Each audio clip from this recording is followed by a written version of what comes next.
السلام عليكم ورحمة الله وبركاته. Hassan Badru yabuuza nti omuntu akoze ebirungi ate ye awamujjana naye biki byagenda okulaba. Ebyomujjana tebirojjeka obungi bwabyo Allah subhanahu wa ta'ala byagenda okuwa omuntu. Allah bwe yali abogerako mu Qur'an mu surat al-Waqi'a yagamba nti وأصحاب الميمنة ما أصحاب الميمنة وأصحاب المشأمة ما أصحاب المشأمة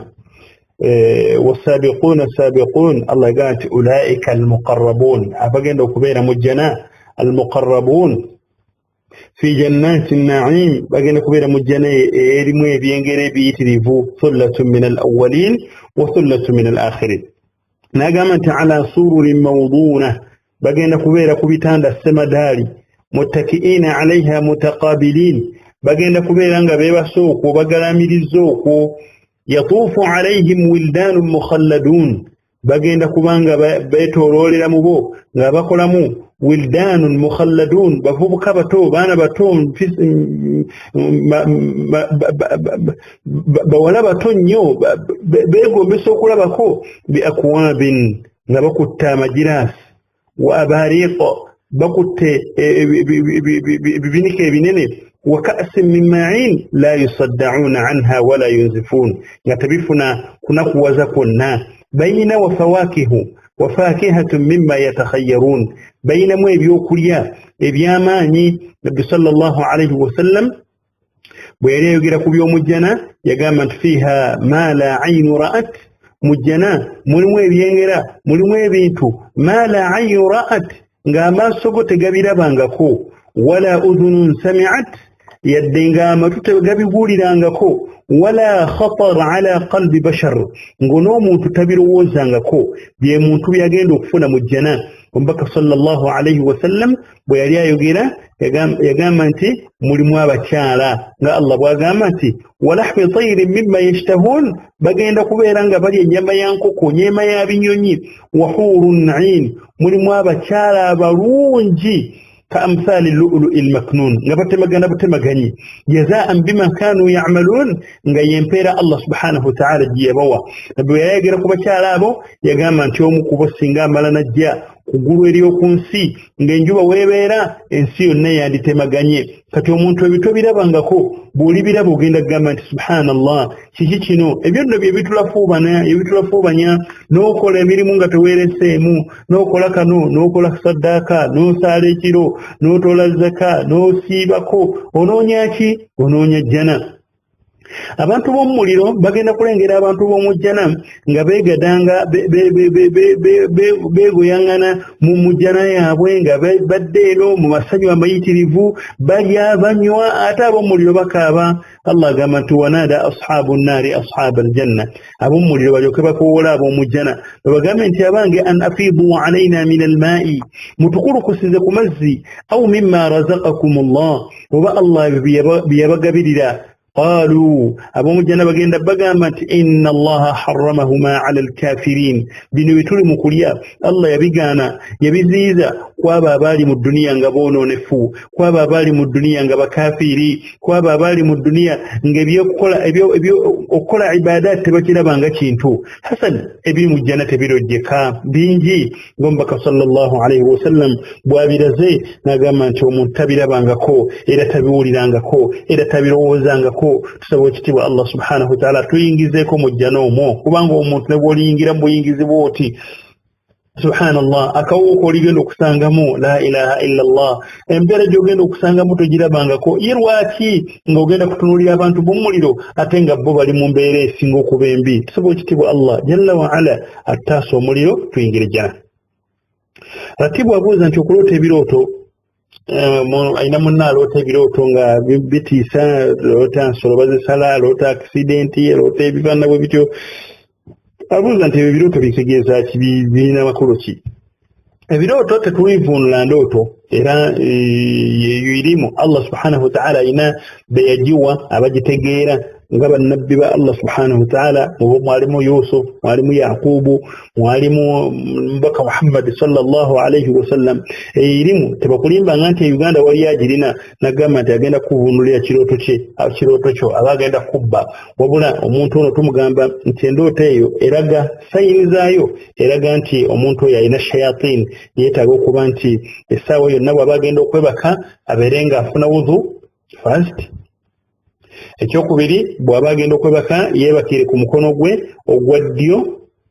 Ekyokusatu bw'aba yeebaka ng'otulo tetunnamukwata abeerenga asoma essuura ezo z'amanyi mu mutwe abeerenga azisoma ng'azigoberera kul huwa allahu ahad agiddiriŋŋane mpaka Allah lw'anaamusobozesa ne yeebaka. Ekyokuna bw'aba aloose ekirooto ekyo akiroota olusi mu kabwati ng'ategedde nti mbadde ndoota ekirooto ekikyamu abeerenga agamba nti a'udhu billahi minash shaitani rrajim asome qul huwa allahu ahad qul a'udhu birabbi nnas qul a'udhu birabbil falaq qul huwa allahu ahad oluvannyuma akyuke adde ku mukono gw'abadde teyeebakiddeeko akyuke azze ku mukono omulala nga era addemu asome nga bwe yabadde atandise okwebaka asome ayaati ziri olw'essuura ziri z'abadde asoma ziddiŋŋana paka otulo tunaamutwala bw'aba azuukuse endooto eyo taginyumizaako omuntu omulala okuwa sheitaani amaanyi agayinza okuba nti bamuwa amagezi agatali matuufu. Then bw'alaba kiyitiridde nga kiddiriŋŋana akwate ebibatu abikuŋŋaanya omu ng'agenda okusaba abiteeke ku mumwa gwe asomeremu qul huwa allah al-fatiha qul huwa allahu ahad qul a'udhu birabbil falaq qul a'udhu birabbin nas emirundi esatu abeere nga awandula olulusi olutonotono yeesiiga omubiri gwonna sheitaani insha allahu taala Allah ajja kubanga agimutaasizzaako biidhnillahi taala. Ono samutegedde linnya abuuza nti omuntu era nga yasembayo agamba nti omuntu nga yabadde mukyala ng'amaze okwegatta ne bbaawe nga yasiba enviiri yeewo n'agamba mbu nasomesa mbu okusiba enviiri okuzibamu ebiwuzi mukikkirizibwa ne munnange sikakasa nti nze nakisomesa olabika wakiwulira ku muntu mulala era nze ntera okugamba abantu nti okusiba enviiri okuzisibamu ebiwuzi si kituufu omuntu nga ayagala okusinkana Allah subhanahu wa ta'ala olwa hadithi y'omubaka sallallahu alayhi wa sallam nabbi yagamba nti la'ana Allahu alwasilatu walmustawsilatu wannamisatu walmutanammisat Allah yakolimira abantu abayunga ku nviiri ne gwe baziyungako. So Mbaka sallallahu alayhi wa sallam yakigenerayizinga okukikomeka oba weetaaga bujulizi. Therefore nti nze ŋŋamba nti enviiri tezikkirizibwa kuyungibwako okujjako kye nasomesa gamba nti omuntu mpozi nga yasibye ekituttwa ng'enviiri ze nnyingi n'asibamu ekituttwa wano wakati n'asibamu ekituttwa ku sayidi n'emabega neŋŋamba nti oyo asobola okunaaba kasa nti amazzi gayingira mu nviiri muli ne gatuuka ku nnyama. Ekyo kye nagamba wabula saagamba kusibamu biviiri ntegeera bulungi mwannyinaze saagamba kusibamu biviiri nagamba okusiba ebituttwa ng'abadde omuntu yasibamu enviiri ze nga yazisibamu ebituttwa oba bw'aba nga anaaba asobola obutabisumululayo n'anaabirayo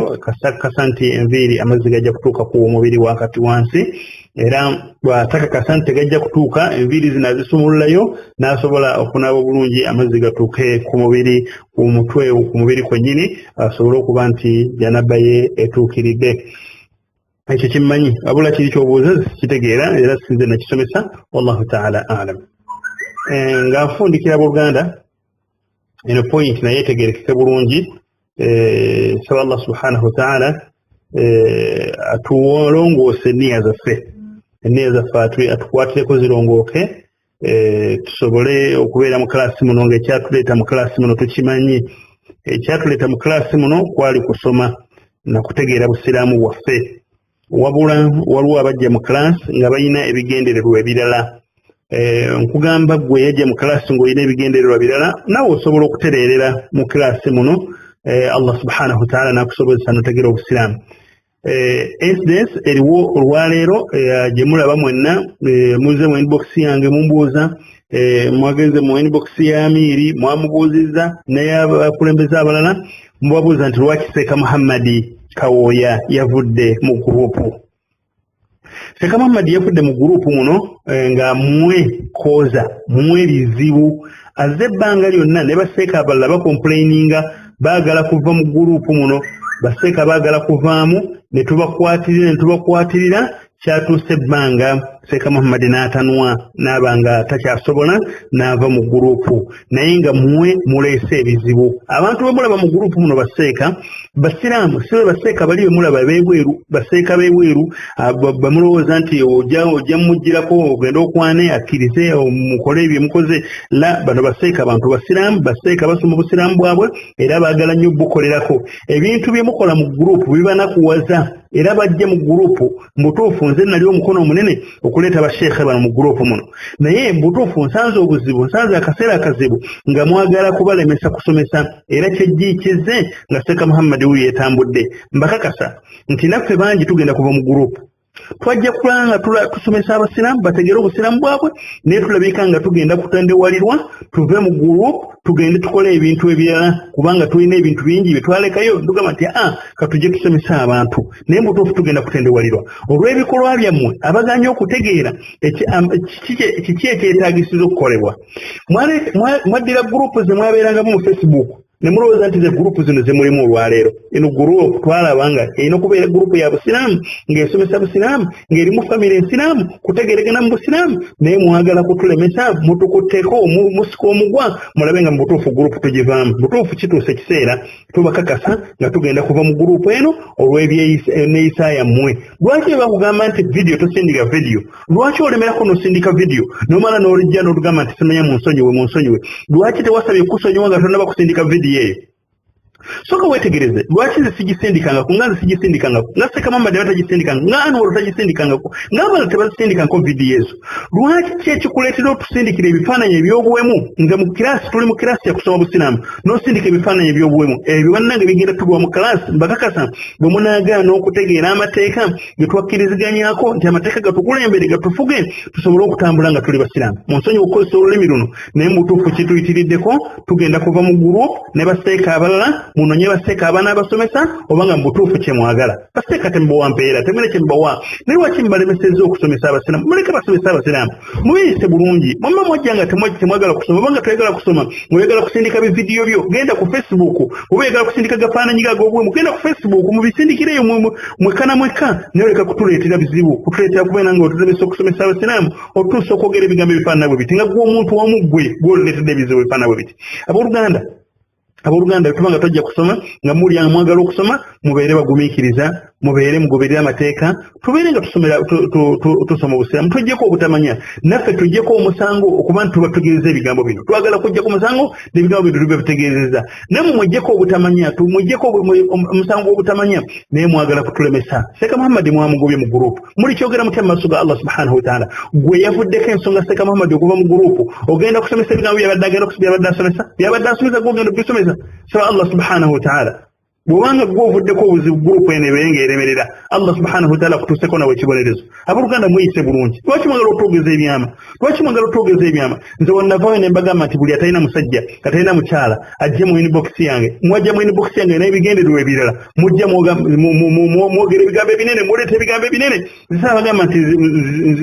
njagala mukazi wakuwasa sikibagambangako nabagamba nti oba olina omusajja nga talina musajja jawu inbox yange oba talina mukazi jawu tulabe nga tukulula famire ensiraamu mwajja n'ebigendererwa birala mujja mwogera ebigambo binene mwogera ebigambo biti bigugera ebigambo biti otuka nempulira obusungu nebagaana okujja mu inbox yange lwaki abooluganda mutulemesa lwaki abooluganda mwagala tukole ebigambo ebitali birungi lwaki temwagala tukole obusiraamu abooluganda mutukwatireko tutereeze obusiraamu temuteke